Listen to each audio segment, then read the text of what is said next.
반갑습니다. 저는 주식회사 그린포커스라는 업체를 운영하고 있고요. 저희는 해외에서 직접 우리 친환경 유기농 병해충 관리 허용 물질을 수입해서 우리 농가나 제조사에 공급을 하고 있는 일을 하고 있습니다. 오늘은 제주도의 마이스터 가수 전공 과정에 오늘 우리 친환경 유기농 자재 그 특성과 기능 그리고 그 응용법에 대해서 강의를 하고자 합니다. 여러분 도움이 되셨으면 좋겠습니다. 오랜만에 뵙습니다. 우선 간략하게 제 소개 말씀드리고 오늘 해야 될 과정에 대해서 먼저 전달을 하도록 하겠습니다. 저는 그동안 이 업계에 있으면서 우리 친환경 유기농 농자재 원료죠. 이 원료를 가지고 우리 흔히 말하는 제조 공장들이 국립농산물품질관리원의 유기농 자재 목록 공시라는 제도 그런 제품을 만드는 데 들어가는 순수하게 원료를 취급하는 사람이라고 보시면 되고요. 최근에 와서 이제 제가 이런 강의를 다니는 이유는 시중에 유통되는 많은 제품들이 내용에 대한 어떤 정보도 지금 불확실하고 그러니까 농가의 니즈에 부합하실 수 없는 일들이 많잖아요. 그죠? 그래서 이 원료를 가지고 자가적으로 응용을 하시겠다는 농가들이 많습니다. 그러다 보니까 제가 이렇게 이제 여러분을 뵙게 된 이유도 있겠죠. 가장 농가에서 시급하게 됐던 게 어떤 문제인가 하면은 원래 지금 잔류농약 성분검사 확대가 됐죠. 그죠? 1월 1일자부터 320종 했던 게 464종으로 검사 항목이 늘어남에 따라서 여러분들이 현재 지금 농가에 갖고 계신 농자재 여러분들 지금 현재 보관하고 계신 자재가 분명히 있을 걸로 저는 봅니다. 그럼 작년에는 320종 검사 기준에 합당한 자재를 현재 갖고 계실 겁니다. 그런데 464종으로 바뀌었잖아요. 그럼 464종에 대한 검사를 그 제품의 회사가 당연히 해서 알려드려야 되는데 그런 통보는 전혀 못 받으셨을 거예요. 그죠? 현재 등록 고시되어 있다고 해서 안정성이 확보되었다고 했는 농자재를 써도 되느냐? 여러분들 그거 장담할 수 있습니까? 그죠? 이 농사를 지으실 분들에게 이런 어떤 숙제와 부담을 준다는 저는 농정이 굉장히 조금 죄송하게도 불만입니다. 여러분들도 근데 그거는 피부적으로 굉장히 느끼실 거예요. 그죠? 내 창고에 있는 농자재를 써도 되느냐 말아야 되느냐. 여러분들 어떻게 확인하실래요? 개인이 기술센터에다가 이 자재를 줘서 464종이에 불검출 되는가를 확인을 해야 되는데 이 비용 들여서 시간 들여가지고 써도 된다는 것을 지금은 되는지 안 되는지 모른다는 거죠. 물론 320종이 안 나왔으니 464종도 검출 안 되리라고 저는 봅니다. 그러나 세상 일이 어떻게 다 그렇게 되겠습니까? 그래서 이 문제는 이따 다음 시간에 다시 한번 저희가 같이 한번 논의를 해보고요. 이게 잡초는 지구에 살 것이다. 이 옆에 계신 분이 평창에 가면은 그 우리 친환경 생산자 연합회 하는 총연합회 이해극 회장님이시라는 분입니다. 강원도 평창 미탄면에 가면 600마지기 농사를 지으셔요. 잡초 공적비라는 것을 만들어 놓으셨어요. 본인이 사비로 600만 원을 들여서 여기에 적혀 있는 게 잡초는 지구에 살 것이다. 참 좋은 말이죠. 이 한 줄로 대한민국의 친환경 농사라는 것을 대표할 수 있다고 저는 봅니다. 환경과 가깝게 지내야만 농사가 된다는 거잖아요. 그럼 우리가 여기에 어떤 조건이 붙습니까? 친환경 농사를 지으려면 화학적인 비료 쓰지 마라 그러고 화학적인 농약 쓰면 안 된다 그러고 인체에 무해해야 되고 동물의 독성이 없어야 된다는 이 전제가 붙죠. 이게 친환경 농사 농업이다라고 전제를 하니까 우리 잡초는 지구에 살 것이다. 그러면 우리 친환경 하는 농사들은 어떻게 합니까? 잡초, 제초제 사용 못하죠. 근데 현실적인 부분을 보자고요. 농사는 풀과의 전쟁이라고 할 정도로 풀에 굉장히 스트레스를 많이 받으시잖아요. 그리고 우리 친환경을 하시는 분들은 제초제 제자만 들어가도 굉장히 민감하죠. 그런데 이 풀을 없애기 위해서 가장 기본적으로 할 수 있는 방법이 예초기를 쓰잖아, 그죠? 기계적인 물리적인 방법은 가능하되 어떤 이런 제재를 가지고 약재를 가지고 우리 친환경 농사는 쓸 수가 없다 보니까 굉장히 힘들죠. 육체적인 고통도 굉장히 심하죠. 근데 쓰고 싶은데 못 쓰니까 어떻게 방법을 씁니까? 여러분들 그냥 아시는 것처럼 강산성 있는 물질, 빙초산 같은 거 이거 밭에 뿌리면 풀은 죽겠죠. 그리고 아니면 요소 비료를 강하게 친다든가 소금물을 갖다가 퍼부면은 말라는 죽죠, 잡풀이. 근데 작물에 토양에 땅이 다 경질화되죠. 염분기가 많아지잖아요. 작물이 2차적인 피해가 가니까 그런 방법을 쓸 수가 없어. 근데 이분이 그 주장하시듯 이런 것은 좋은데 실질적인 우리 현실적인 부분하고는 좀 배치가 되죠. 미국에서는 재작년에 유일하게 제초제, 그러니까 천연제초제를 허가 등록을 해준 사례가 있어요. 그래서 저희도 앞으로는 좀 더 농사에 친환경 하시는 분들도 풀을 제거한다든가 이런 부분에 근데 꼭 풀만 죽이는 게 아니더라고요. 여러 가지 이제 우리 식물에 작용하는 게 있어요. 제주도에 메밀 재배를 하시는 영농조합에 사장님 전화가 왔었어요. 저는 메밀을 우리가 흔히 알고 있는 게 왜 강원도 평창에 가면 그 봉평에 메밀 축제를 하잖아요. 근데 알고 봤더니만 단위 면적당 재배 면적이 가장 높은 게 제주도라고 그래요. 근데 메밀을 수확을 할 때 생잎이 있다 보니까 기계가 자꾸 엉키더랍니다. 여기에다가 살포시 여는 어떤 친환경 제초력이 있는 것을 뿌리면 말라가지고 수확이 굉장히 용이하더라는 거죠. 풀만 죽이는 것보다도 많은 농사에 좀 더 적극적으로 용이하게 사용할 수 있는 방법은 좀 정책적으로 좀 풀어줘야 될 것 같아요. 그래서 제가 요거는 친환경 농사라는 어떤 그 정의에 대해서 그냥 제가 좀 가볍게 말씀을 한번 드리고자 이렇게 했고요.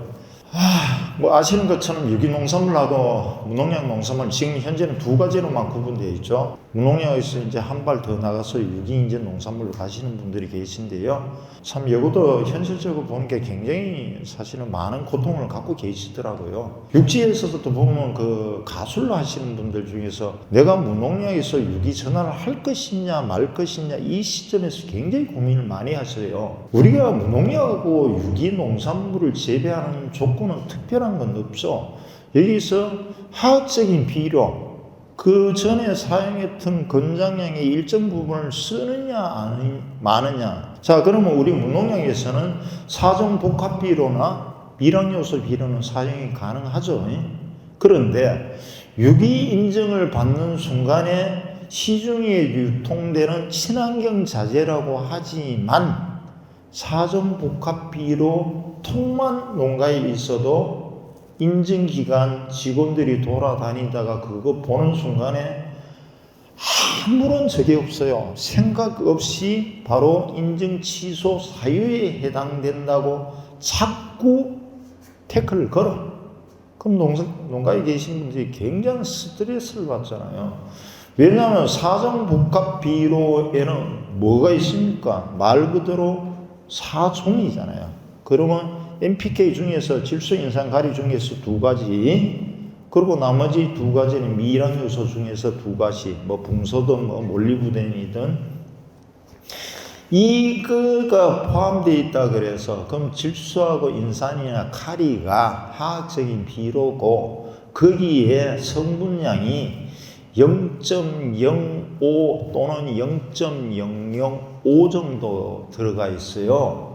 그러면 이걸 갖다가 우리가 물에 타서 쓸 거 아닙니까?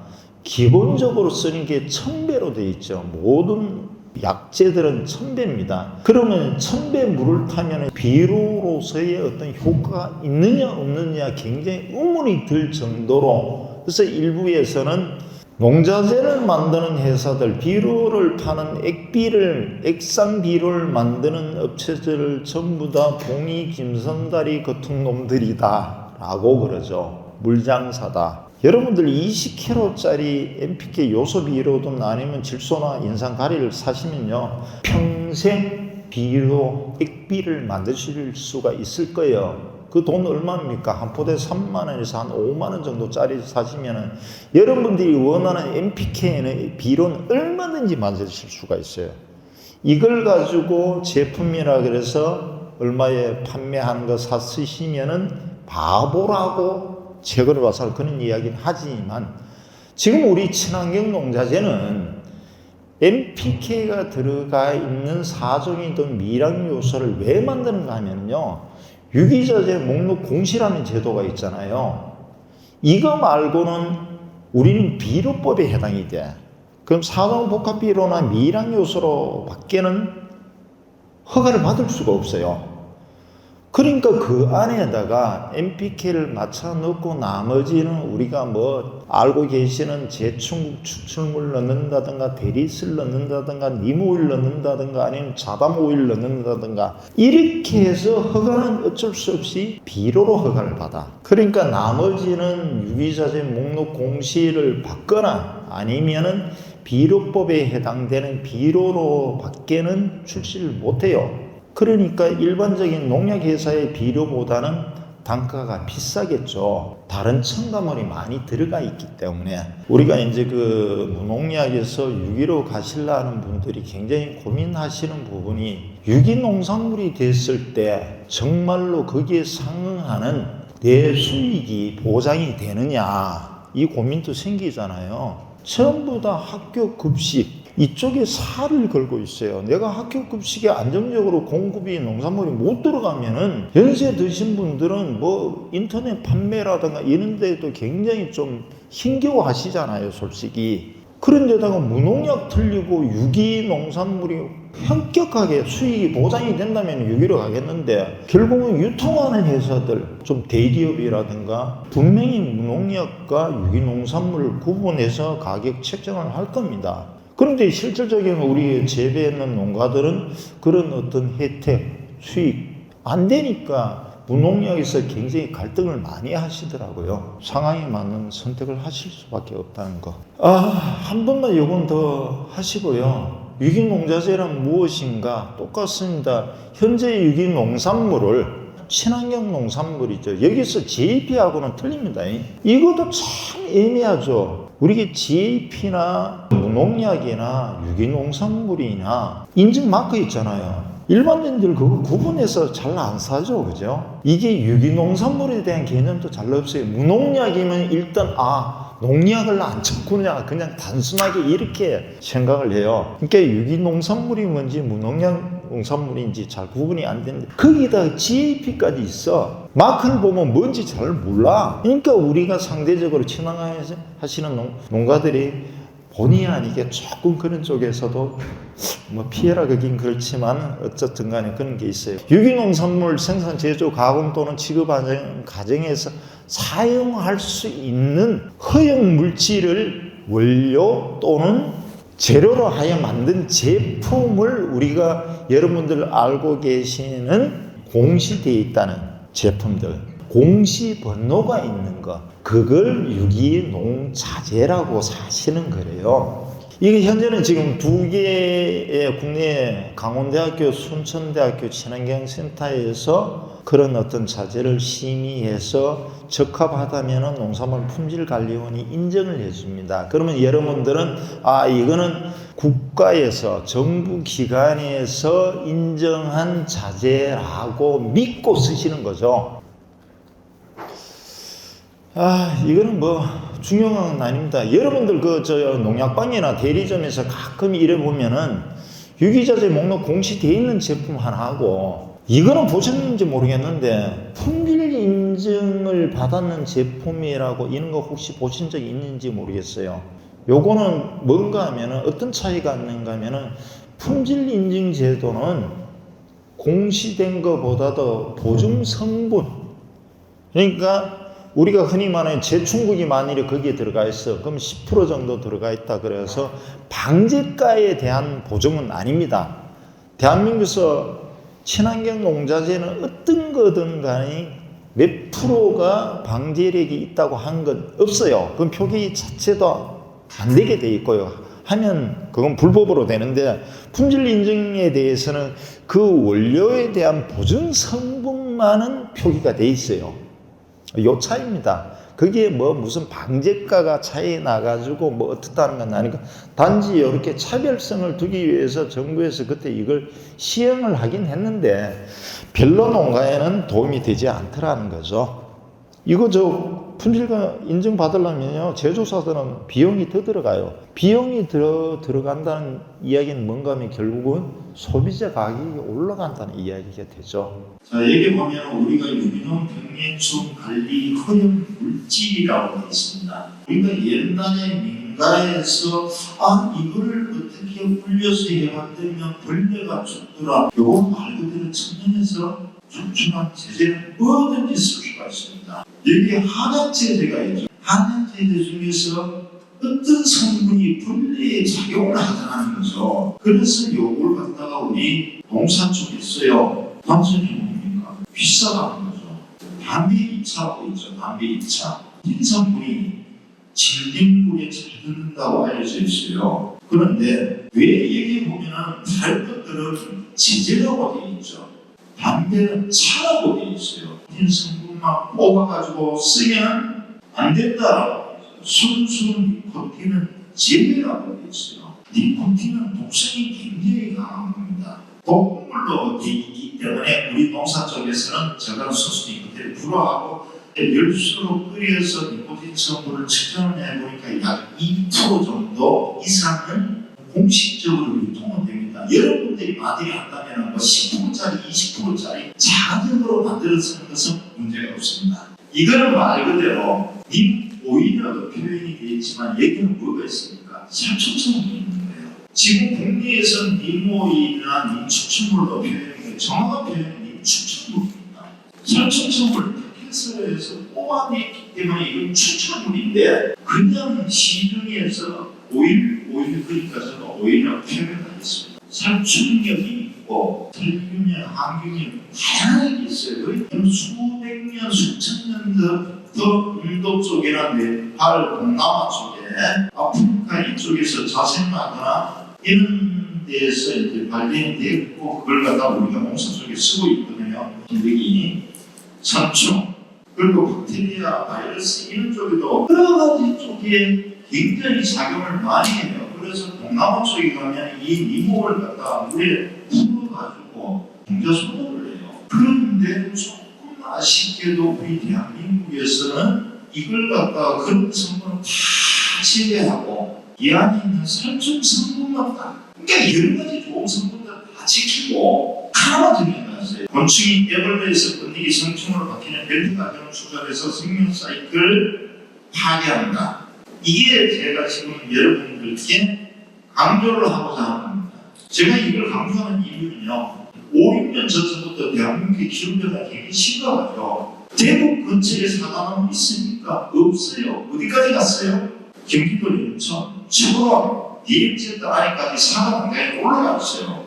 결국은 우리가 기후변화가 올라가면 따라서 충돌이 폭발적으로 연쇄적으로 그냥 동시에 일어나거든요. 방제가 안 돼. 그래서 예방을 해야 되는데 자, 그러면 예방을 뭘 합니까? 가수 예방하시잖아요. 혈충력을 갖고 있거나 힘기를 할 수 있는 약제를 갖고 예방을 해봤어요? 안 해봤어. 그런 이야기를 해준 사람이 아무도 없어. 교수님이 그거 몰라. 님 오일이든 님 추출을 분명히 이런 기능과 효과가 있기 때문에 미국이든 유럽이든 전 세계적으로 이것을 이렇게 접목을 해요. 그런데 오면 죄송하게도 예방을 해본 적이 없어요. 지금이라도 우리가 이런 자제를 하시게 되면 좀 더 관심을 갖고 해보시자라는 취지로 말씀드립니다. 이 월구슬나무와 님나무하고 동일한 종류는 맞아요. 그리고 제가 전라도 쪽에 완도, 그리고 강진, 해남, 우완, 영남 쪽에 가면 우리 농사 지으시는 분이요 관심이 있어가지고 시어서가 블럭을 만드는 반지가 있더라고. 한 10여 그루를 막 해가지고 나무가 아주 좋아요. 단양까지 이게 일대성 식물임에도 불구하고 그 정도까지 나무가 자생하는 것을, 그래서 국내에도 저 나무를 심으면 되겠다 하고 몇 차례 그런 해보고 마치 그래도 그런 계획이 있다 하니 좋은데, 공교롭게 이게 국내에 있는 우리 월구슬 나무의 저 열매에서는 흔히 말하는 이 살충 성분이 검출이 안 된다는 겁니다. 국내에 있는 저 월구슬 나무에서 저는 아다니라 캔나니는 살충 성분이 있으면 저희들 집단적으로 재배를 해가지고 좀 편하게 또 저렴하게 쓰면 좋은데, 그거는 이제 시간이 좀 필요하겠죠. 경북 영주에서 그저 내륙 쪽에 원래 처음으로 하려고 엄청나게 수확을 했어요. 하우스 계획을 해서 밑에 안동지에서는 벌써 바나나, 망고, 애플 망고까지 막 수확을 해요. 그렇게 이제 대한민국도 우리가 이게 뭐 기후가 어떻게 될지 몰라요. 그래서 이 민나무는 이런 어떤 기능을 많이 갖고 있다. 그다음에 이제 그 테리스라는 건데요.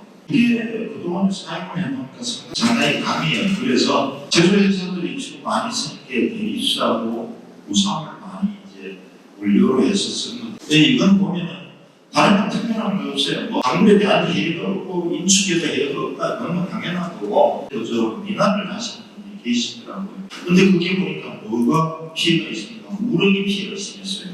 지금 우리 육지에도 보면 벼농사에 우렁이 농법이라고 있죠. 근데 이 우렁이가요, 잡초를 깔아먹기 때문에 친환경 저 농법이라고 하는데, 이 잡풀이 없으면 뭘 먹어요? 멸치도 먹어요. 그래서 저 같은 고집원에 우렁이를 8천만 원 들여가지고 다 공부를 해줬는데, 이 우렁이를 죽이기 위해서 1, 2천만 원 예산을 장해쓴 사람이 있어요. 아무 의의가 없어가지고 이거 쓰니까 우렁이사 인물을 하고 같이 해가지고 했는데 우렁이를 만들어주기 위해서 그만큼 저도 독성이 강하다 이해하시면 됩니다. 인축에 대한 독성은 저는 그 분재, 유재 그런 걸 만들어 이제 살충제롭습니다. 그래서 여러분들이 이제 제품을 사실 때 항상 뒤에 스티커를 좀 이렇게 보실 때 이 원료를 여러분들이 이제 아시게 된 거니까, 제품을 선정할 때 선별력이 생긴 겁니다. 이 집의 것은 왜 3만 원인지, 이 집의 것은 왜 4만 5천 원인지 이유가 있을 거 아니에요. 비싼 데로 이유가 있을 거거든요. 그래서 여러분들이 이제 원료에 대해서 이제 좀 아셔야 되고, 하고 있는 그 계란, 거기에 가지고 우리가 이제 저도 있잖아요. 가스형태 니코틴 독자에 의해서 이제 벌레에 대한 물이 죽는다. 질병을 비롯 초식성 해충 제거에 탁월하다고 하는데 밥입자로 명명해서 열수를 올린 것만 사용해야 되고, 수소 니코틴은 유기물질로 사람이 불가하면 독성이 강해서 입출에 해가 있기 때문에 그렇다. 이 정도 아셔야 됩니다. 지금 이 뒤에 보면요, 이제 제주가 하나 나올 거고, 그 다음에 없어요. 그러면 대한민국에서 쓸 수 있는 친환경 살충제 원료가 조금만 있으면 이게 나중에 뭐 이짓거나 저짓거나 무슨 개질이 되고 예산이 오면 어떻게 할 것이냐, 이런 굉장히 위기감이 안 되겠습니까? 그러면 이 자재들이 빨리 대한민국에서 좀 개발을 해가지고, 제가 이걸 안 팔더라도 좀 우리 농가들이 편하게 저렴한 가격에 갈 수 없으니까 참 힘들답니다.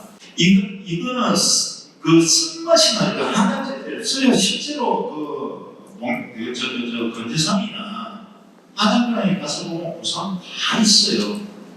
국내산 우산, 중국산 우산. 이 중에서 우리가 마트기는 안 쓰는 거. 전이 알고 봤더니만 국내나 딱지나 총체에 적용을 했더니만 문제가 나더라. 그래서 그 성분만 뽑아서 국내에 수입으로 해서 올려진 죠. 저는 뭐 중추신경은 좀 잘 모르겠어요. 하고 뭐 척수가 뭐 어떻게 되는지는 모르지만 거기에 작용해서 즉시적으로 동물에게도 토끼에다 해봤더니 애들이 말초신경을 마비시켜가지고 말초를 마비시켜서 숨는 것을 죽더라고. 그래서 상당히 그 어떤 살충력에 대한 그 부분은 상당히 높다는 거죠. 일반적인 가축에도 그렇습니다.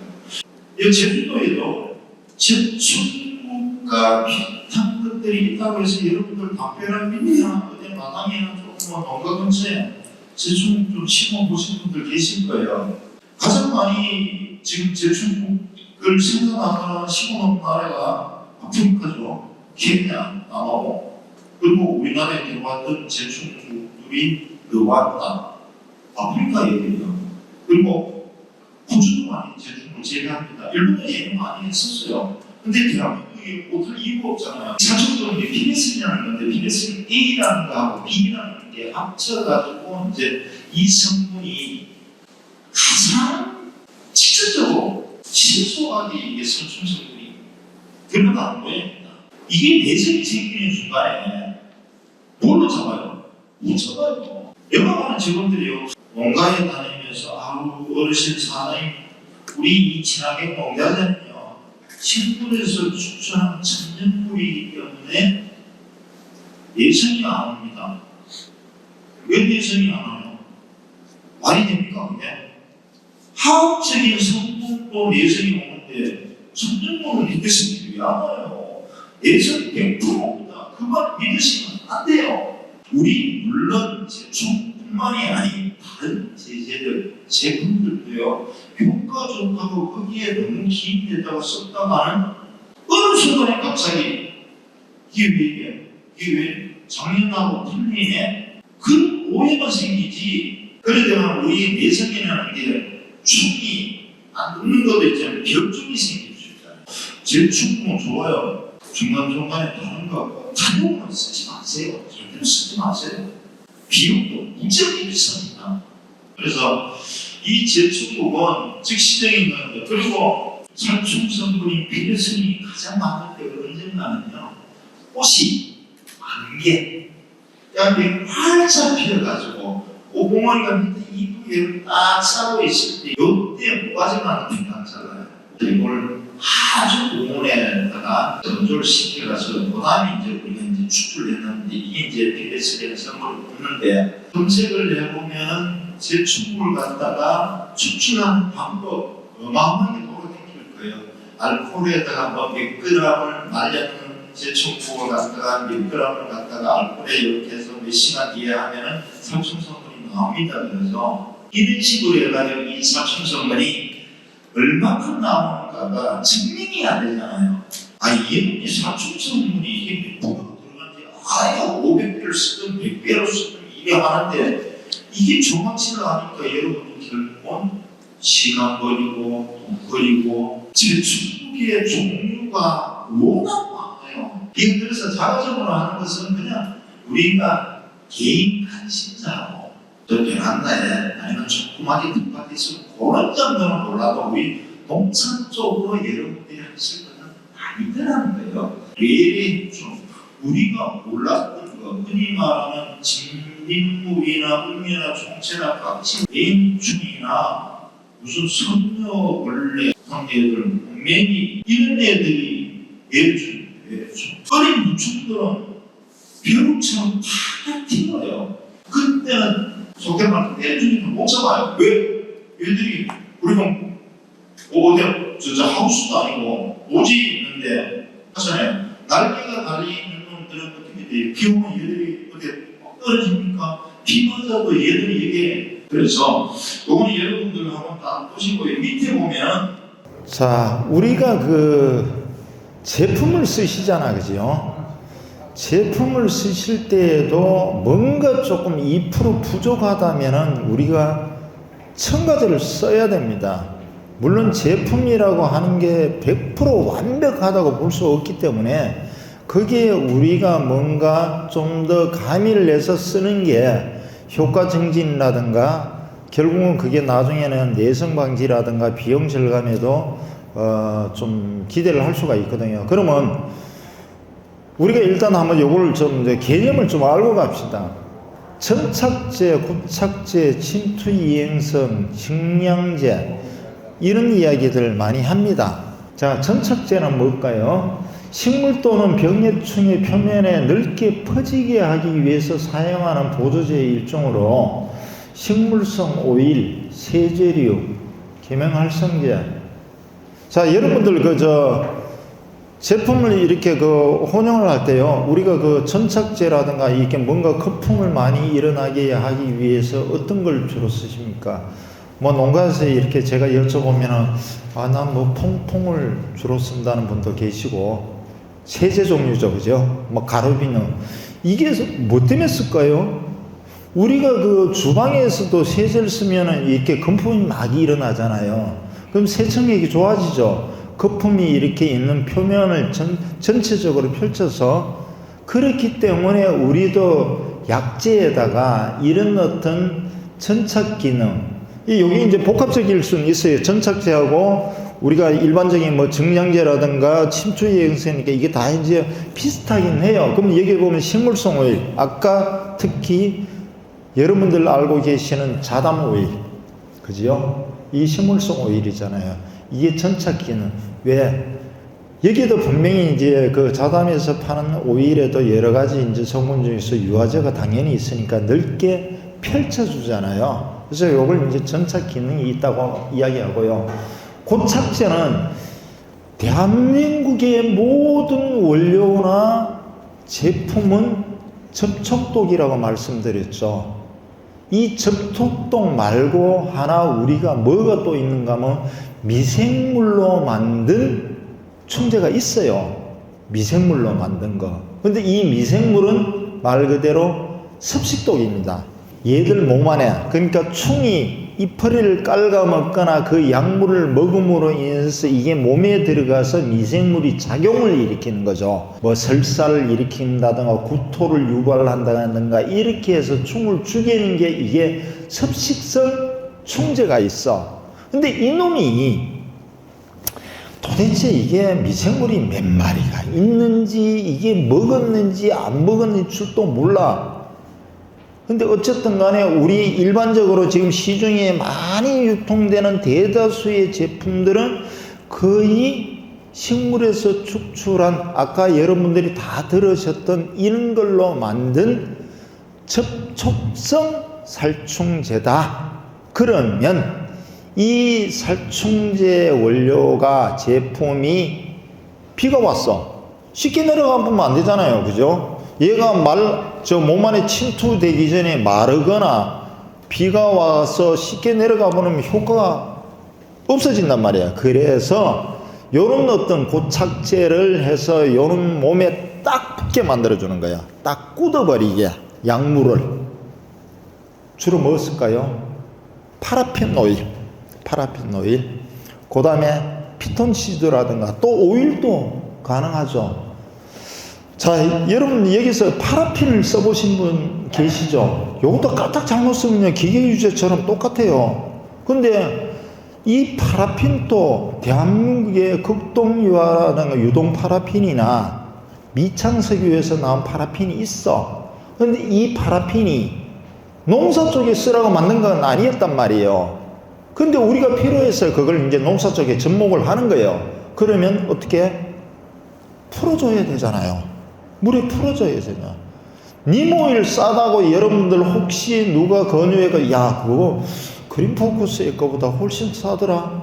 저렴하게 쓰시되 꼭 알고 쓰셔야 돼요. 그 안에 유화제가 있는지 없는지, 그리고 이게 저온기에 굽는지 안 굽는지. 지금 이런 날씨는 대한민국에 죄송한데 제 걸 뭐 자랑하려는 게 아니니까 제 거 이외에는 100% 다 지금 굳어 있어요. 그럼 어떻게 써야 돼? 끓는 물에다 용기를 넣어서 녹여야 돼요. 그러면 금방 풀어는 집니다. 근데 한여름에 그 더운 날씨에도 저온창고에 우리가 약을 보관한다고 넣어놨어. 아침에 약 치려고 꺼내봤더니 이놈이 돌덩어리처럼 깡깡하게 굳어있네. 바빠 죽겠는데 기계 돌려야 되는데 풀어야 돼요. 녹여야 돼요. 그리고 유화제가 안 들어가 있는 거 잘못 쓰면 어떻게 돼요? 기계 갖다 버려야 됩니다. 그거 노즐이고 뭐고 그거 세척이 안 돼. 싼 거는 무조건 이유가 있다. 싸고 좋은 거 없습니다. 내 돈 주고 제대로 된 것도 정확한 제품을 선별 못하면 나중에 또 결국은 당했구나. 이런 이야기입니다. 그래서 여기 이제 파라핀도 여러분들 유화를 잘 시켜야 돼요. 안 그러면 제가 이제 또 다음 시기에는 교반하는 문제에 대해서 말씀을 드릴 건데 이거 대충 그냥 휘저어가지고 했다가는 낭패봅니다. 어느 순간에 작물에 또는 나무가지에 덩어리 째려 붙어 보면 본의 아닌 부작용이 발생을 한다. 침투 이행성. 아까 말씀드렸잖아요. 이게 이제 우리가 접촉독이니까 이 약물이 빨리 전들 숨구멍으로 끌고 들어가 줘야 되는데 이게 뭔지 죄송하게도 제가 모릅니다. 이게 제조사들이 말은 침투 이행성이라고 이야기를 하는데 뭘 써가지고 그냥 약물이 그냥 쫙 빨리 들어가지고 하는지 저도 몰라요. 근데 저도 이제 그 인도에서 뭐 수입을 해 놓은 게 있는데 이놈들이 뭐 원료라 그러는데 이게 진짜로 그렇게 약물을 끌고 팍 들어가는지는 좀 의문은 있는데 어쨌든 간에 이 침투 이행성 이거는 농약방에 가면요 싸게 팔아요. 유기로 쓸 수 있는 거 유기자재 목록으로 등록되어 있는 거 한 200ml짜리들이 그렇게 비싸지는 않더라고요. 한번 뭐 쏟는 셈 치고 한번 혼용을 해서 한번 써보세요. 그 다음에 증량제입니다. 이거는 기본적인 원리의 원료와 첨가해서 효과 증진 또는 양을 확대하고자 하는 거죠. 자, 이건 제가 만든 겁니다. 증량제를 주로 쓸 수 있는 거 뭐가 있을까요? 우리 일반적인 거 많이 아까 말씀드린 게 지금 작년서부터 갑자기 농가에서 은냉을 엄청나게 선호를 하시더라고요. 은냉알을 갖다가 따려서 또는 알코올에다가 울려서 은냉을 쓰는 이유 뭘까요? 살충요? 서울에요. 강남에 그리고 또는 지방에 보면 가로수에 은행나무가 되게 많았죠. 서울에 특히 일정한 지역에 은행나무가 많았었어요. 특히 강남에 그 돈 많고 부자 동네에 은행나무가 많다고 보니까 가을에 막 도로에 보도블럭에 은행이 떨어져가 잘못 받으면 어떻게 돼요? 똥냄새가 등청을 했죠. 이게 은행 자체가 님나무처럼 충들이 싫어하는 기피 효과가 있는 이게 있어. 그러니까 벌레가 안 달게 들어. 좋은 게 뭡니까 그러면? 구청에서 약을 안 쳐도 돼. 그래서 은행나무가 많았는데 이게 지금 먹고 살만하고 이래 되다 보니까 그냥 막 민원이 발생하고 이래 된 거예요. 그래서 이놈을 갖다가 우리가 자가적으로 뭐 알코올에 넣어가지고 한 1년간 숙성해서 그물을 갖다가 이제 퍼부면은 기피 효과는 있다더라. 이거는 뭐 시간 되시는 분들 뭐 여기 제주도는 은행이 있는지 뭐 많은지는 제가 잘 모르겠습니다. 대신에 좀 좋은데 청정지역에 있는 거 쓰세요. 서울에 뭐 강남에 있는 뭐 은행 제가 연락하면 뭐 수백 톤을 우리 공장 앞에 갖다 막 공짜로 막 갖다 퍼부어줄 겁니다. 근데 그게 뭐가 우리가 염려가 돼? 중금속이 문제가 되죠. 그죠? 대기 오염, 자동차라든가. 그러니까 요거는 그런 걸 좀 고려를 하셔야 되고요. 돼지 감자 뭐 육지에도 많이들 이거 막 캐가지고요. 그 만들긴 해요. 근데 돼지 감자에 이것도 뭐가 있어요? 독성이 있잖아요. 우리 옛날에 어릴 때 시감자 잘못 먹으면 어떻게 돼요? 배앓이하고 그냥 독성이 있었잖아요. 막 애린 맛이 있잖아요. 그런 것 때문에 이런 걸 쓰는 거예요. 백동 할미꽃이죠. 할미꽃 요즘 구경하셨어요? 없죠? 저 어렸을 때 우리 그 할아버지 할머니 그 산소 옆에 보면 늘상 우리가 흔히 아는 할미꽃이 있었는데 없어요. 이놈이 어디로 갔는지. 오죽하면은 강원도 정선 영월에서 할미꽃 축제를 해요. 동강에 가면은 할미꽃 축제를 해요. 여기에서 우리가 이제 살충 성분을 뽑아서 요게 백도원입니다. 백도. 할미꽃 뿐인데 그래서 이런 것을 갖다가 우리가 일반적으로 이게 명확하지 않기 때문에 기계에서 물리적으로 우리가 기술력으로 뽑아내지를 못하다 보니까 그냥 증량제 개념으로 보조 첨가제로 이렇게 사용을 한다 이해를 하시면 돼요. 그래서 이런 것들은 말 그대로 제가 맨날 이 비유를 들었죠. 밀가루를 갖다가 맹물만 반죽해서 하면은 수제비라든가 칼국수를 만들어 먹을 수는 있어요. 맛대가리가 없잖아요. 그럼 여기에 뭘로?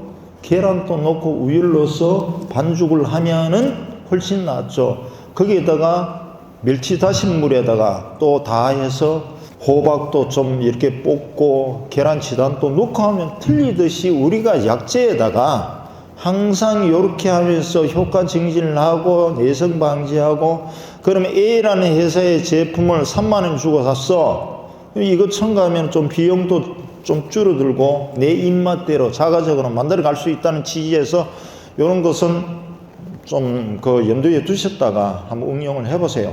2022년 1월 1일자부터 우리 전류농약 성분 검사가 320종에서 464종으로 확대가 됐습니다. 이거 작년 12월 1일자에 농림부에서 보도자를 내면서 저는 사실 한 10월경에 알고 있었어요.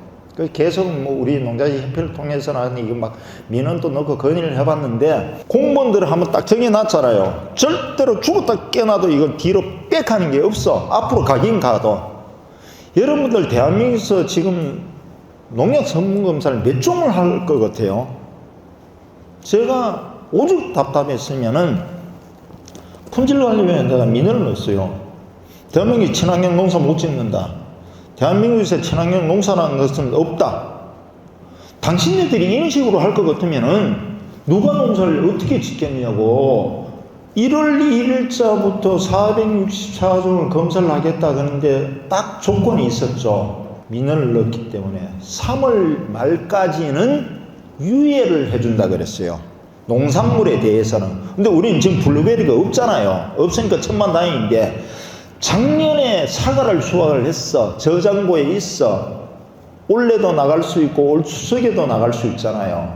그런데 3월까지 파는 거에서는 320종 문제가 없는데 464종에서 144종이 늘어난 성분에서 뭐가 튀어나왔다고 가정을 해. 못 팔아요 이거. 4월 1일 넘어서는 못 팔어. 이런 법이 있어요. 이게 이런 경우를 하면서 우리가 친환경 농사를 지어라 하는 자체가 저는 죄송합니다. 이거는 뭐 공무원이 들으면 저 죽인다 그래요. 너희 새끼 돌아다니면서 너 농민들인데 이따위 소리 해가지고 사주를 하느냐 그런데 내가 못할 이유는 아니잖아요. 어느 날 갑자기 잠재적인 범죄자를 만들어 버리잖아요. 자, 그리고 제가 뭐 흥분하는 건 아닌데 여러분들 지금 농장에 작년에 구매했는 제품 있죠? 분명히 있을 겁니다. 그죠? 올 봄에 쓰려고 보조사업을 받았든 아니면 내 돈으로 사가지고 넣는 게 있어. 이거는 320종을 기준으로 해서 다 공시를 받아놨잖아요. 그런데 그걸 썼는데 원래 만일에 우리 블루베리 쪽에 464종에서 뭔가 이거 확대된 검사 항목에서 뭔가 튀어나왔다고 가정을 해봅시다. 나는 어떻게 돼? 여러분들 인증 취소해요. 이거는 예외 조항이 없어. 그러면 옛날엔 너희가 써도 된다고 해놓고 이제 와서는 내가 농약을 친 놈으로 돼. 여러분들 이해가 됩니까? 억울하잖아. 야, 너희가 써도 된다고 했는 건 나 돈 주고 사고 썼는데 나를 이제 갖다가 농약을 쳤는 놈으로 규정을 해버려? 이게 지금 법입니다. 이 법. 자, 그러면 이 사람들이 왜 이걸 갖다가 자기들은 주장을 할 수 있는가 하면요. 대한민국에서 친환경 농산물은 어떠한 상황에서도 농약이라는 성분이 검출이 되면 안 된다라고 규정을 해놓은 거예요. 그런데 지금 시점에서는 320종밖에 검사를 못하기 때문에 그랬던 거고 지금은 464종을 검사를 한다. 그러니까 애초부터 농약이란 자체는 검사 항목에서 있어서는 안 되는 건데 자기들이 이게 검사에서 네가 농약을 쳤느냐 안 쳤느냐는 지금 시점으로 따지는 거예요. 옛날 거는 이거 아무런 거 없어요. 이게 경과하고 이게 없어. 그렇기 때문에 지금 여러분들 지금 갖고 계신 농자재를 그럼 오늘 저 사람 이야기를 들어보니까 내가 집에 있는 이걸 갖다가 뿌려봐도 되는지 안 되는지 의문이 생길 거 아니에요. 근데 이걸 갖다가 전부 다 지금 각 어디 기술센터나 아니면 민간업체에 분석하는 기관에다 다 줘가지고 돈 들여가지고 464을 검사를 해봐야 된다는 이게 생기잖아요. 어떡하실 거예요, 이거? 저도 작년에 수입을 해서 갖다 놓은 재고가 굉장히 많아요. 제가 취급하는 품목이 한 20여 가지가 되는데 속된 말로 이거 검사 비용 주면서 제가 막 속이 쓰리가 미칠 뻔했어요. 그거 갖다 내가 술 받아 먹고 떡 사 먹으면 낫지. 어쩔 수가 없잖아. 근데 공급을 하려니까 이걸 이렇게 464정 검사해가지고 1000만 그래도 다행이라고. 저는 1000만 다행이라 그러는데 남들이 볼 때 이건 당연하다고 이야기를 하는 게요. 하나도 검출된 게 없어요. 불검출로 다 받아서 막 지금 뭐 달라는 대로 드려. 수입하는 놈은 어쩔 수 없이 지금 464정 기준이 돼 있으니까 그거 검사를 해서 공급을 하면 되는데요. 이건 여러분들 잘 한번 판단을 해보셔요. 근데 그 구매하셨던 어떤 영업 직원이라든가 아니면 그 제조사인데 또 문의를 해보면은 자기들도 당연히 원래 이 시점이면 그걸 다 분석을 해놨어야 돼요. 품질관리원 홈페이지에 들어가면은 유기자재 조회를 하는 게 있어요. 그럼 최소한 여러분들 거기에 가격서부터 공시된 가격서부터 다 검색을 해서 들여다볼 수가 있어요. 그런데 아까처럼 뭐 고3 90% 이런 제품은 좀 그렇죠? 그래서 요거는 그래도 여러분 최소한 구매를 하시기 전이라도 또는 구매를 하신 이후에라도 영업사원들이 잘 모르고 하면은 검색을 해가지고 그리고 거기에 본사의 연락처가 다 표기가 되어 있습니다. 표기가. 꼭 궁금하신 것은 제품, 야, 너들 고3 90% 때려 넣었다는데, 이게 제품이냐서부터 좀 더 효과라나 이런 걸 막 귀찮으시더라도 무려 5만원, 6만원 주고 사셨잖아요. 1000원짜리까지를 사셨을 때 여러분들 봉지 다 읽어보시고 그러시면서 이런 거는 그냥 무던하게 넘어가시면 안 될 것 같습니다. 자, 이제 현실적인 부분들을 빨리 응용하거나 이런 부분들을 제가 보고 시간은 왜 이렇게 빨리 가나? 이거 작년에 제가 다 말씀드렸는데 아주 특징만 강조하고 질문 받고 이제 시간을 끝내도록 할게요. 이게 여러분들 늘상 제가 물리학이 자꾸 하잖아요. 지하수 쓰시잖아요. 100% 지하수잖아요. 자, 지하수 pH 찍어 보셨느냐고 제가 꼭 여쭤봤잖아요. 대한민국 농자재는 거의 pH가요 한 6.5 정도, 5.5에서 6.5 정도 되고요. 우리가 중성이라고 말하잖아요. pH가 중성이다. 중성에서 요쪽으로 밑에 내려오면 뭡니까? 산성이잖아요. 넘어가면 알칼리성이잖아요. 그래서 우리가 강산성이 있고 강알칼리가 있잖아요. 그럼 우리가 이쪽 계통으로 가면 식초 같은 거, 목초액 같은 거 산성계에 있고 이쪽에 또 알칼리성이 있는데요. 이걸 왜 제가 자꾸 물 이야기를 드리는가 하면은 pH가 높은 물 있잖아요. 그 센 물이라고. 우리 철분이 많아. 우리 지하수 농장에 물을 퍼보니까 철분이 너무 많아. 철분 많으면 잘 안 풀어지잖아요. 그러면 약하고 물이 잘 안 풀어지면은 어떻게 돼요? 이게 접촉독인데, 자, 수물 단말용 탱크에 500ml 짜리 약을 한 병을 넣잖아요. 성질 받쳐가지고 안 죽으면 2병을 까였는다고 칩시다. 그래봐야 1리터예요. 그러면 이 물하고 약이 얼만큼 잘 희석이 되는가 여러분들이 육안으로 측정이 됩니까? 절대로 안 되죠. 왜? 물에 던지면 물이 부엌에 바뀌어. 그리고 나서 뭐 펌프를 넣는다든가 아니면 뭐 모다 시설이 있으면 더더욱 좋은데 이게 교반이 희석이 100% 온전하게 잘 안 되면요 노즐에서 무인방제기에서 물반 약반 따라 나가고 뭐 어떤 놈은 덩어리 나간다고 가정을 하면은 방제가가 떨어질 수밖에 없어.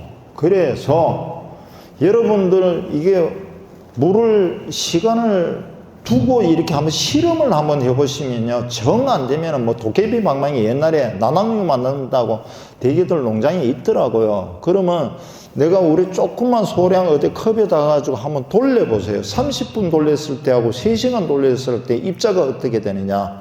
우리 주부님들은 가장 손쉽게 연상할 수 있는 게 뭐 계란 거품이 갖다가 계란 지단을 만들 때 저어봤어. 2번 젓는 거하고 굉장히 오랫동안 저었는 거 입자가 어떻게 돼요? 입자가 틀리잖아요.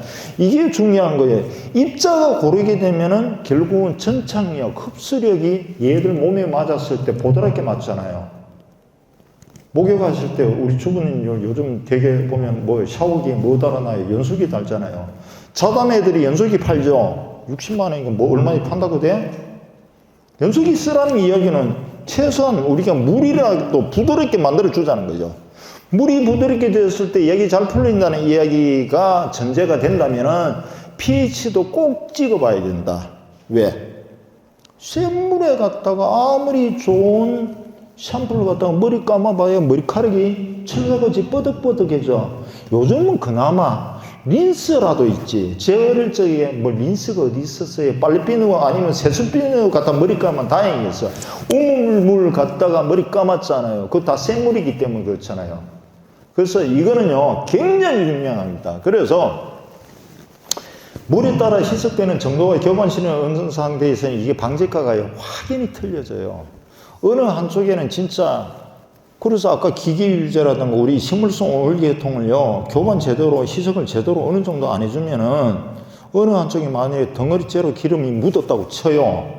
거기에 가실류에 얼룩 생깁니다. 반점 생겨요. 오일계통이 묻었기 때문에. 그래서 일단 우리 그 수물단말용 탱크에 시설이 안 돼 있다는 전제하에 팁을 하나 제가 드린다면은, 물을 수물단말용에 대개 시간이 있을 때 물 담아 놨잖아요. 물 담기 전에요 약을 먼저 넣으세요. 약을 넣으셔가지고 물 받으면 지하수에 이래가지고 떨어지잖아요. 이 떨어지는 압력 차에 의해서라도 자동적으로 일단 풀리는 게 있죠. 물을 담아 놓고 약을 위에다 부으면요 얘가 비중이 이게 아주 뭐 쇳덩어리 같아가지고 밑으로 가지고 풍 떨어지는 게 아니잖아요, 약이. 그럼 얘가 서서히 밑에까지 내려오려면 수물단말로 500리터짜리 탱크에 그 물, 약이 바닥까지 떨어지려면 어떻게 되겠어요? 가만둔다고 해서 이게 막 자연스럽게 섞이나요? 아니잖아요. 뭔가 지게 짝대기가 됐든 아니면 펌프를 집어넣든지 뭐 시설이 있으면 교반기를 해가지고 돌려줘야 돼. 근데 그것도 30분 돌리는 거하고 1시간 돌리는 게 입자가 틀려진다. 그렇다면 어떻게 할 것이냐? 최소한 비어있는 상태에서, 물론 시간이 없다는 건 압니다. 그러나 요거는 여러분들 한번 역으로 생각을 해보시죠. 거기에다 약을 넣고 물을 받으면 어쨌든 간 팡팡팡팡 떨어지니까 물이 반 정도 차일 정도에는 얘가 자연스럽게 섞어주잖아요. 그죠? 그럼 나중에 지게 짝대기로 휘젓더라도 덜 힘이 든단 말이에요. 그거는 꼭 한번 생각을 해보셔요. 이게 접촉독이기 때문에요. 그냥 뭐 대충 뿌려가지고 얘들이 그냥 약물 빨아먹다가 그 안에 미생물이 들어가서 뒤지게 만든지 다면은 몰라도 몸에 맞아야 되는데, 몸에 맞아야, 그럼 뭐 어느 쪽에서는 노즐 구멍에서 한 두어 개는 물만 나가고, 한쪽에서 물반 약반 나가고, 한쪽에서는 약만 나가고, 이렇다고 본다면은 굉장히 이거는 중요한 부분이다. 그 다음에 토양입니다. 토양이 이건 제가 잘 사실 몰라요. 근데 우리가 하우스 재배를 하거나 어쨌든 간에 블루베리 같은 것도 가수를 심어 놓으면 계속 뽑아낼 때까지는 연장을 해먹을 수밖에 없잖아요. 시설 재배는 똑같아요. 계속 다품종을 한다 하더라도 로타리를 칠 때 기껏해야 거기에 뭐 퇴비 정도 넣고 두둑 만들어서 바로 멀칭해가지고 그냥 모종을 심고 이러잖아요. 이게 연작 피해잖아요. 결국은 땅이 경질화되는 거. 굳어버리고 영양분은 넣고, 근데 작물은 뭐 뭘로 먹고 살아? 우린 뭐 저녁에 뭐 일하다가 뭐 피곤하면 뭐 소주 한잔에다가 삼겹살 구우면 되는데 얘들은 아무것도 없어. 빨아먹을 게 하나도 없어. 그러니까 땅은 갈수록 점점 경질화되고 작물이 튼튼하지 못하면 결국은 병해충이 약할 수밖에 없죠. 사람도 건강하면 감기에 덜 걸린다 그러잖아요. 그래서 땅에 대한 부분에 여러분들 잘 고민을 하셔가지고, 요즘 그래도 뭐 좋은 미생물 제조 같은 거 뭐 땅에다 많이 투입을 해주대요. 뭐 가산화수소 같은 거 갖다가 넣어가지고 점적치술로 해가지고 땅의 통기성을 좋게 만드는 거. 결국 땅에 숨을 쉴 수 있는 흐름을 좋게 만들면은 뿌리가 튼튼해지잖아요. 뿌리 할청력이라든가 뿌리가 튼튼하면 작물 튼튼할 수밖에 없어요. 토양이 건강하지 않은 상태에서 무슨 당도 개선을 하고 인위적으로 뭐 스테비아 백날 뿌려보세요. 그건 됩니까? 당도 안 올라가죠. 잎허리가 싱싱해집니까? 안 싱싱하죠. 그 땅이 이제 딱딱하게 굳었다 그러면 땅이 이게 염분기가 있는지 아니면 너무 갈아먹어서 내가 경질하게 돼 있다면 그걸 개선할 수 있는 방법을 찾으셔야 돼요. 그 가사나 어떤 그 필요하시면 그건 저하고 관련 있는 거니 제가 소개해 드릴게요. 통기성을 보고 결국 산소를 계속적으로 땅에 공급해 주니까 통기성이 좋다는 것은 뿌리 활착이라든가 이게 좋게 될 수밖에 없어요. 그리고 토양 속에 있는 거 우리 가장 피해를 보는 게 이제 선출 피해가 많죠. 그리고 우리 블루베리 같으면 이제 군뱅이들 얘들 토양 속에 잠복하고 있는 놈들 어떻게 잡을 거냐. 제가 오늘 여러분들 뭐 선물도 아닌 선물 2kg짜리 요거는 이제 그 모 업체가 우리 그 가정용으로 특판용으로 이걸 만들어 달라 그래서 제가 2kg짜리인데요. 이게 뭔가 하면은 님 오일을 짜고 나면은 님 유박, 님 찌끄러기입니다. 우리 참기름 짜고 나면 깨묵 생기죠. 그거 쓰잖아요. 그죠? 사료로도 쓰고, 뭐 낚시할 때 떡밥을 쓰고 하는데, 요거 놈이 님 오일 짜고 나는 부분인데, 여기 식물에서 청량하니까 여기에 질소 인산가리는 당연히 있고요. 유기물질이 있고, 그리고 여기에 이제 살충성분이 아주 미미해. 그런데, 깻물 갖다 다시 우리 참기름을 뽑아가지고 뭐 찍어 먹을 수는 없듯이 살충력은 미미하지만 그래도 조금 아주 잔상이 남아있죠. 그리고 예방 기능이 있다는 거는 알려진 거고, 그리고 바카트 C가 기피 효과가 있는데, 자, 요걸 드린 이유는 딴 거 아니에요. 혹시 화분이나 백에다가 심어 놓은 것 중에서 금방 표현 안 나죠. 군비경이 어디인지 모르잖아요. 저도 어디 무안에 어디 갔더니만 멀쩡한 나무인데 6년차, 7년차 나무 새가 좋더라고요. 근데 농장주가 갑자기 얘를 모가지를 잡다 뽑아버리니까 뿌리기가 열흘밖에 없네? 위는 멀쩡해. 근데 조만간에 얘가 이제 간다는 거죠. 자빠진다는 거예요. 본인은 알더라고요. 여기에 있는 거죠. 군뱅이 피해가 심하다는 거 아시죠? 그렇지만은 아니 주저없이 그냥 얘를 잡아 당겨 보니까 힘도 안 들어. 톡 하고 올라오더라고. 그 안에 보니까 그냥 그 안에 우리 블루베리 주로 뭐 씁니까? 피트모스 주잖아요. 피트모스에 그리고 위에는 습도 조절해가지고 우두칩 깔아놓거나 뭐 이래 놨잖아요. 그러니까 습이 있으면 결국은 군뱅이도 있게 되는데 이거 했다고 해서 무슨 그 효과를 다 누릴 수는 없어요. 당연히 없어요. 차라리 우두칩이라도 없으면 걷어내고 한번 해가지고 물 한번 팍 내려봐야 심이랑 그나마 그래도 아니면 저기에다가 니모를 갖다가 한 1000배 정도로 우리 연면심이랑 500배로 쓰는데 1000배 정도로 해가지고 한번 푹 한번 내려보면 제가 10마리가 만일이 있다면 다는 아니라도 7, 8마리 분명히 제가 제거를 할 수 있다고 저는 해봤거든요. 그리고 일반 우리 아스파라거스라든가 이게 막 그 멀칭되어 있는 데다가 막 이 비닐 제키니까요. 진짜 막 구역질이 날짜에 총채하고 공벌레 같은 것들 그 아스파라거스가 알고 봤더니 이것도 똑같더라고요. 15년을 뽑아 먹는답니다. 농사치고는 괜찮더구만요. 제주도에도 제가 7,000명 아스파라거스 하는 회장님을 만난 적이 있었어요. 이게 계속 우리 죽순 올라오듯이 이게 올라와. 요걸 15년을 따먹는데요. 이거 농사치고는 괜찮잖아요. 그죠? 계속 뽑아먹으면. 근데 이게 토양 관리가 안 돼. 왜? 계속 멀칭해서 계속 뽑아먹으면 얘는 뭘로 살아? 그러니까 얘가 올라오다가 대궁이 멀쩡하던 놈이 다 노릿노릿해지고 힘이 없어. 바닥바닥 하질 않아. 지켜보니까 막 총채서부터 공벌레 선충서부터 난리가 아니에요. 고창에 그 농가가 폐농 직전에 제하고 어떻게 연결이 됐어? 딴 거 없었어요. 그냥 닌케이크 저거 뿌리고 니몰 한다고 푹 잠가버리고 거기다 살충력을 센 놈들은 니몰 갖고 잘 안 죽어. 뭘 쳤느냐? 대리사가 혼용을 해서 쳐버렸어.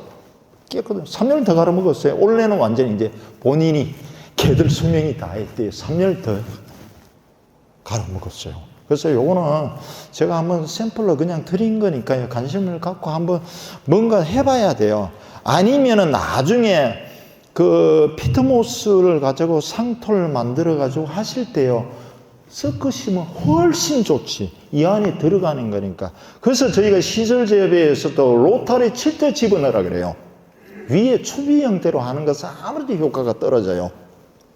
그런데도 불구하고 사과밭 같은 데는 위에다가 얘들은 로타를 칠 수가 없잖아요. 그러니까 가능하면 밑에까지 다 하면 돈이 너무 많이 들어가. 그러니까 밑둥치 밑으로만 쫙 뿌려요. 등심지고 뿌리는 거 있더구만. 시설 재배는 그냥 그 비료 살포르기를 해서 로타리 칠 때 그냥 해버리고, 그래서 저걸 쫙 뿌려 놓으면요, 비가 흠뻑 내리기 전날 뿌리면 훨씬 좋죠. 왜? 녹으니까. 그리고 스며드니까. 그러면 거기에 있는 선충, 그리고 사과 같은 면충들 조금 어느 정도 제한했는데, 여러분들 토양 속에 아니면 그런 쪽에 선충 잡을 때 뭘 써요? 선충탄이라고 있죠? 모회사 제품이 있어요. 그것도 굉장히 비싸더라고요. 근데 이 선충이 몇 센티미터인지 누가 알아? 아무도 몰라. 그럼 얘들 깊숙이 물 준다고 해서 내가 간주를 엄청나게 그냥 결국은 땅이 그럼 질척거려지잖아요. 수분기가 많아지잖아요. 약물로 인해서. 그래서 이거보다는 저런 것을 집어넣으면은 좀 더 지속력도 있고 효과가 있지 않겠냐. 그건 뭐 제 생각인데, 그 기능이 아까 저 전자에 다 말씀드렸으니까 한번 판단을 해보시고요. 아까 어떤 분들이 야 이거 얼마냐? 요건 제가 장사꾼 입장에서 광고 하나만 하고 갑시다. 그러면 이게 지금 20kg짜리 포대로 지금 포장되어 있는데요. 시중에서 낱개로 하시면은 32,000원에 제조는 물류 비용이 비싸요. 이거는 선박 비용이 별도로 되는데, 육지에서는 제가 택배 포함해서 낱개로는 35,000원에 사실은 공급을 하고 있습니다. 시중에 또 제하고 동일하게 유통하는 업체가 있긴 있어요. 알고 있습니다. 뭐 가격이 제 것보다 조금 비싸고요. 1톤 이상일 때는 제가 운송비를 제가 부담해서 제가 공급은 해드리고 있으니까요. 나중에 필요하시면 별도로 연락은 주세요. 그건 제 연락처가 이어 다 전단에도 있으니까. 특히 저게 꼭 우리가 블루베리 이외에 다른 작물들도 또 하실 겁니다. 특히 이건 뿌리과 작물들 있죠. 여기 당근 많이 하시잖아요. 양파, 양배추, 그리고 고구마, 감자, 또 그리고 더덕, 마, 뭐 인삼밭도 기가 막힌데, 인삼 농사 하는 사람이 다 대농이잖아요. 막 30만 평 막 이래 하시는 분 있어요. 대한민국에서 인삼도 가장 재배 많이 하는 데가 저기 그 양구에 무슨 면인데 거기서 많이 해요. 그 수백만 평이 인삼 재배해요. 그 쓰면 좋은데 워낙 이 사람들은 단위 면적이 크다 보니까 이제 비용 때문에 그런데, 어쨌든 간에 이건 뿌리과 작물 쪽에는 굉장히 효과가 좋아요. 거기에 뭐 군뱅이 같은 것들, 뭐 들쥐, 두더지, 하우스에 두더지 안 들어온다고 진짜 그래요. 들쥐, 가수밭에 들쥐 그 구멍에 한 줄만 넣어보세요. 얘들 진짜 안 나타나더라고요. 이거 아까 말씀드렸던 거예요. 이게 진짜 뭐 외래충 이거 있잖아요. 그 우리 블루베리는 지난번에 말씀드렸고, 이게 뭐 균하고 충에 뭐 이거 많잖아요. 그 날생매미, 뭐 깍지벌레, 나방류, 담배가루,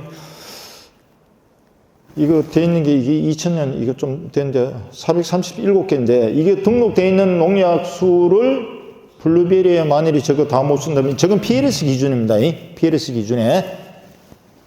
자, 요거 이제 뭐 복합된 이야기인데, 아까처럼 우리가 예방이 가능한 것들, 직접적으로 살충력과 예방이 있는 것은 님제제밖에 없고요. 나머지들은 이제 은행, 마늘, 제피, 계피 오일 같은 거, 고추즙, 유황, 제충국, 분말들. 제충국 안 그때 원료도 없는데 무슨 분말이 있겠어요. 고추즙, 아주 매운 땡초 있죠. 근데 우리 뭐 청양고추 이런 거 말고 아주 막 캡사이신이라 그러죠. 매운 그게 높은 것들, 그런 것도 깊이 효과는 있어요. 근데 구하기가 어렵죠. 저거 그러니까 농약을 많이 쳐서 안 돼. 저 동남아 같은 것들. 그래서 요걸 갖다가 이른봄 새순이 나기 전에 목면에 흠뻑 살포하고 토양에 님유박을 기비 형태로 뿌린 후 간주를 하거나, 그래 되면은 아래 부하 방지, 유충의 성충 단계 차단, 섭식 장애, 굶어 죽게 만들고 교밀 방지를 하고, 진짜 교밀 방지되는지 잘 모르겠지만 교밀을 못하면 결국은 알을 못 간다. 그리고 기피 또는 접근 방지, 있던 놈이 나가고 나간 놈이 못 들어오게 하고, 이러면 어느 정도 방제가 가능하잖아요. 자, 우리가 약을 치게 되면, 특히 노지에서 약을 치게 되면 어떻게 돼요? 약 뿌리면 얘들이 그냥 있겠어요? 성충된 놈 다 날아가죠.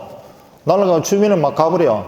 갔다가 나중에 어떻게 해요? 약발 떨어지면 지 혼자 옵니까? 손자가 옆에 있는 놈 같이 막 기들어 아픈데, 약 치고 나서 즉시적인 살충력이라든가 이게 제대로 약물이 안 묻게 되면 이런 역효과가 또 나요. 예술 기내로 아프고 또 나가 아프고. 그래서 성충대 이전에 우리가 하자. 아까 요거는 제가 말씀드린 거, 닌케이크는 이런 거다. 자, 여러분들 지금 가장 쓰는 약재가 결국은 공시되어 있는 제품들 많이 쓰셨을 거예요.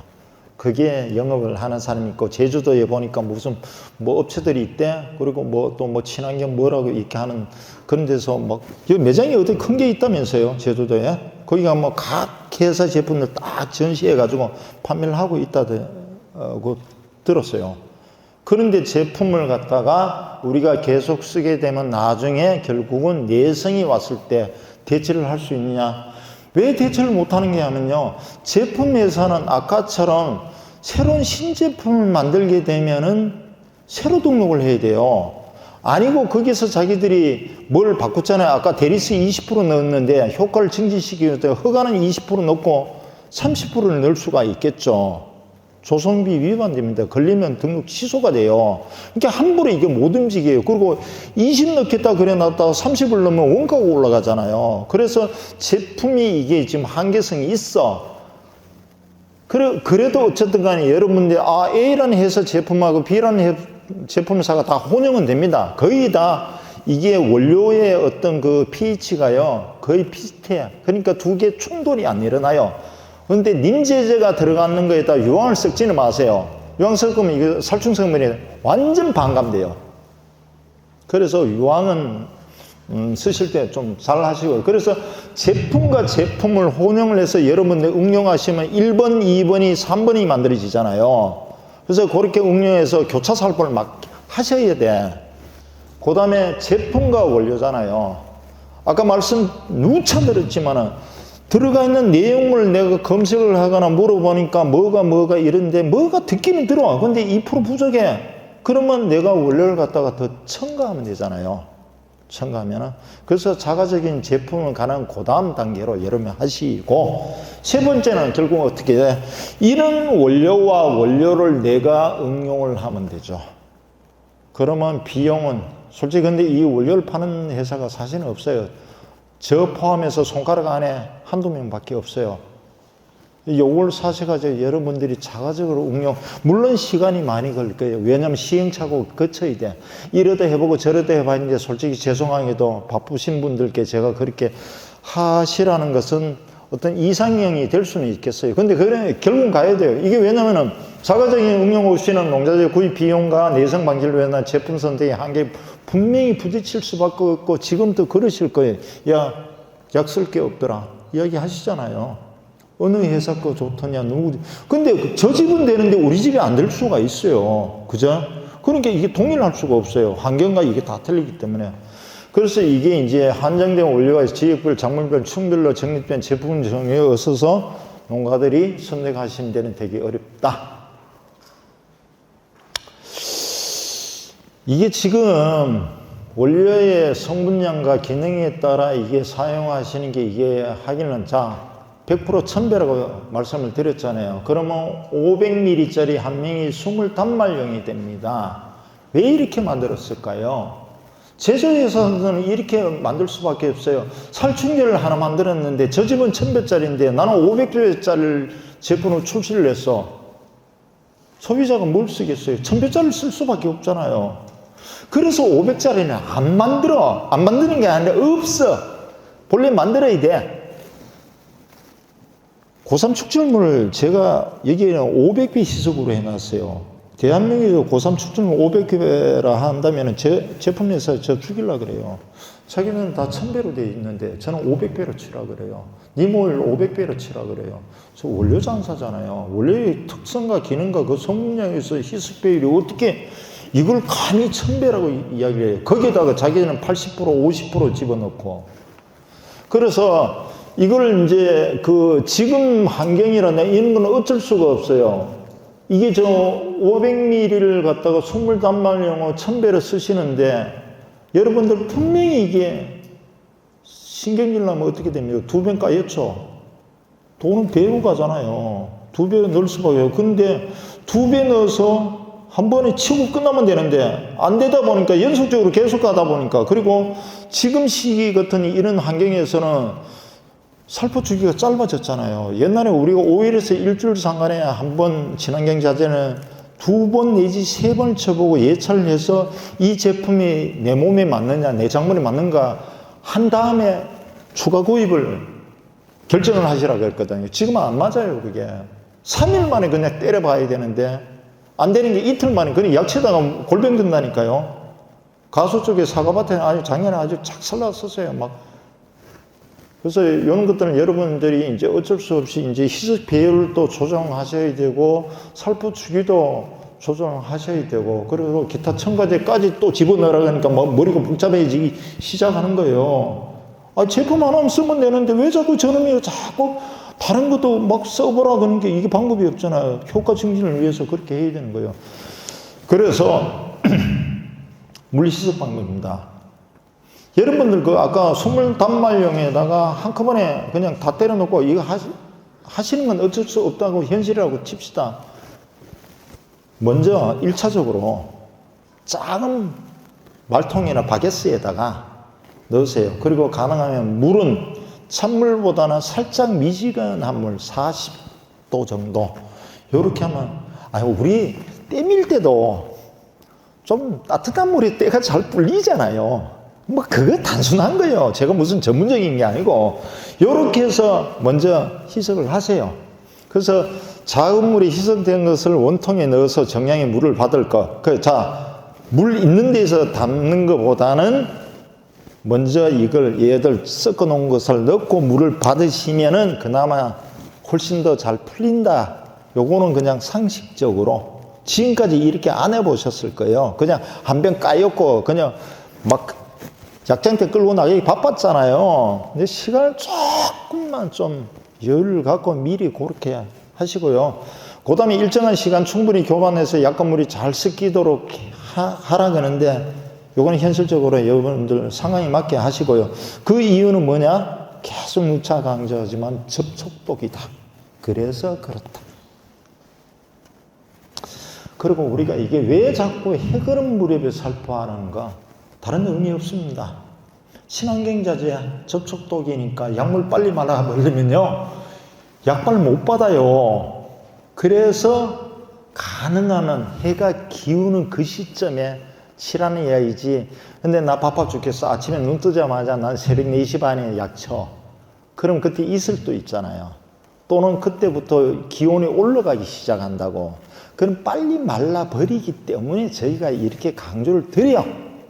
근데 뭐 어쩔 수 없잖아요. 난 한낮에 밖에는 7시간이 없어. 그럼 뭐 할 수 없어. 그 다음에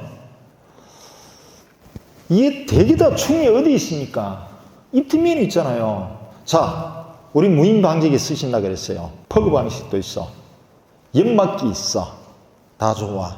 그런데 무인 방지기하고요, 연막기하고 이런 것들은 아주 입자가 미세해요. 그죠? 우리 일반 고압 살포기나 동연풍미기에 나오는 것보다 입자가 틀리죠. 뽀얗잖아요. 시간이 지나면 하우스 문 닫아놓으면 막 앞이 안 보일 정도 이렇게 되잖아요. 이 장점은 뭡니까? 골고루 다 돌아댕겨. 다. 그러면은 우리가 500배든 1000배로 쓰는 희석으로 하면 효과 안 나죠. 그죠? 희석 배율이 틀려질 겁니다. 분명히 틀려져요. 저는 잘 몰라요. 어떻게 치시는지 잘. 얘들이 완전히 입 뒷면까지 가는 것까지는 좋은데 이게 정확하게 방제가가 날 정도로 해가지고 흠뻑 묻어주느냐, 이게 문제가 됩니다. 이게 이제 초기에는 괜찮아요. 예방 기능에 아까 신초가 나기 전에 안 하면 우리가 뭐 동절기에 이런 어떤 나무 관리하는 쪽에서는 제가 분명히 그거는 좋다고 봅니다. 왜냐하면 문 닫아 놓으면 뭐 내 볼일 보면서 이거 하는데 적극적인 방제가 들어갈 때는 이거는 사실 효과 보기에는 제가 봐서는 조금 의문이 생기더라고요. 근데 이것도 뭐 무인 방제 팔아먹는 데 들어오면 쟤인데 또 싸움 하자고 덤벼 들겠죠. 그리고 약을 치실 때 양측대를 갖고 동연분명을 쓰시는데 그냥 직사로 때리지 마세요. 그거 아무 효과가 없어요. 왜? 벌레는 뒤에 있잖아요. 그러니까 최대한 압을 살짝 걷어 올려가지고, 물론 우리 블루베리 이파리가 그렇게 큰 잎이 아닌데 그래도 어쨌든 간에 막 미친 듯이 날리지 않은 상태에서 압을 해가지고 충분히 묻을 수 있도록 밑에서 꺾어줘야 돼. 그리고 나머지 것들, 막 가수 이파리가 크다든가 이런 것들은 뭐 더더욱 심하고요. SS 방정이 사과밭에 주로 배밭에 SS 방정이 무조건 끌고 들어가잖아요. 이게 막 돌면은 밑에 거는 괜찮은데 저 끝에 것들은 잘 안 맞아요. 그리고 거기에 바람이 불어줘 보면 거의 뭐 반 이상은 그냥 날아가 버리거든요. 그리고 밑둥치 밑에. 물론 이 SS기 높이가 있어 그런데 그래도 뭐 위에서 떨어지는 게 뭐 있다고 하지만 가능하면은 그럴 때는 우리가 밑둥치 밑에 같은 데는 한 번 더 그 뚱치하고 토경 쪽에 지표면에 묻을 수 있도록 해주는 게 좋다. 물과 토양 관리고 예방과 예찰이고 그 다음에 우리 농자재 특성과 기능을 정확히 이해하셔야 되고 물과 약재의 교반이고 충분히 몸에 이제 자가적 제품 개발인데 이건 다 말씀드리고 여러분 아시는 건데요. 여기 하나 이제 하나만 덧붙이고 제가 질문 받고 우리 뭐 관심사 이렇게 논의를 좀 해볼게요. 자, 접촉독이야. 그럼 여기 아까 제가 플러스에서 섭식성. 내가 뿌렸는데 얘가 몸에 맞았고 이놈이 나머지 약물을 빨아먹거나 이파리를 깔아먹고 뭐 블루베리를 찝어먹다가 약물이 몸에 들어가서 양빵으로 효과가 나면 좋겠죠. 그런데 이런 제품은 없어요. 왜 그런가 하면은 미생물이 먹이 사슬이 없는데 우리 살충력이 있는 거기다 투입을 하면 얘들 다 죽어버린단 말이야. 근데 만들고 싶어도 못 만들어요. 그러면 이 두 놈을 동시에 현장에서 약을 칠 때 그러면 과학적인 근거는 없습니다. 근데 실제로 우리 농가에서 현장에서 한 4, 5년 전부터 제가 해봤어요. 미생물 제제인 특히 우리 바실러스 같은 BT제라고 그러죠. 고래바이오의 BT2라는 게 있고요. 옛날에 파마농에서 그물망인가 그렇게 BT균을 가지고 액상으로 또 이렇게 증식을 해 놓은 게 있어요. 액상으로 만들어 놓은 게 있어요. 근데 이게 수용성이 되기 때문에 분말 안에 얘들이 동결건조되어 있는데 미생물이 자고 있는 거죠. 그럼 물이 던지면 얘들이 깨어나게 만들어가지고 액상으로 만들어서 팔고 있는 게 이제 뭐 솔비체니 뭐 이렇게 있더라고요. 근데 그 액상 우리 농가가 별로 선호하지를 않더라고요. 그 안에 미생물이 몇 마리 있는지 모르거든. 저도 몰라. 현미기를 들다 봐도 우리가 그거 다 어떻게 시알로 보겠어요. 그죠? 그래서 분말을 갖다가 우리 충제하고 현장에서 동시에 그냥 살포를 해봤어요. 기분적인 건 모르겠는데 기분상 야, 소 사장님 이거 좀 뭐 방제가가 한 20-30% 좋아진 것 같더라.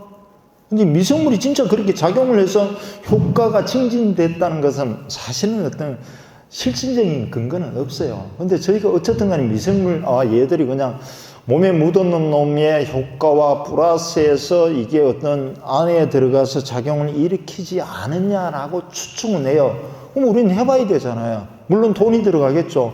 근데 반반씩 들어가면 비용은 뭐 추가가 그만큼 더 되는 건 아니니까 그런 것들도 여러분들 한번 감안을 해보시고요. 지금 우리 현은영 교수님도 그렇고 옛날에 지심농법원 이런 것들은 우리 충이라든가 이에 관련된 건 없어요. 뭐 균제도 뭐 특별한 게 아니고 미생물 제제를 갖다가 우리 작물을 토양을 좋게 하는 것들은 아까 말씀드린 데 크롤렐라 이거는 한번 우리 기술센터에 여러분들 건의를 하셔가지고 공짜로 준답니다. 센터에다가 신청을 하면 센터에서 저기 국립농가원에서 그 생균 2kg까지는 무상으로 공급해주고 여기서 지금 육지에서는 9개 기술센터 제가 3월달에 김포 학교급식 관련해서 기술센터에 그 강의를 하는데 여기서는 배양을 본인들이 해가지고 기술센터에 배양기 요즘 많아요. 좋은 것들. 꼭 한번 건의를 해보세요. 그게 저장성이라든가 당도 개선이라든가 상당히 좋더라고요. 제가 결국은 그건 하면은 결국 장사꾼이니까 저는 돈 받고 팔아먹어야 되는데 그건 센터에서 무상 공급을 해준다 하니까 제주도에서도 꼭 건의를 하셔가지고요. 해보세요. 그거는 크롤렐라는 옛날에 뭐 우리 여자분들 왜 중년의 나이 때 크롤렐라 많이 먹잖아요. 크로코사민이라든가. 결국은 이 엽록소이기 때문에 이거하고 비슷한 게 이제 스피룰라는 게 있어요. 워낙 이제 비싼 건데 크롤렐라를 어떻게 하는 국내에서 그래 했다 하니 꼭 그건 여러분들이 건의를 해서 센터에다가 지원을 해서 아니면 신청만 해달라고 하세요. 그럼 저기서 준대요. 국민농가원에서 근데 보내준대 센터로. 그럼 이거 여러분들 그거 갖다 배양하는 것은 아주 간단해요. 저게 있어. 사이트가 있어요. 농사로라는 농림부에서 만드는 그 사이트가 있으니까 거기에 들어가 보니까 어떻게 배양하는 게 다 나와 있더라고.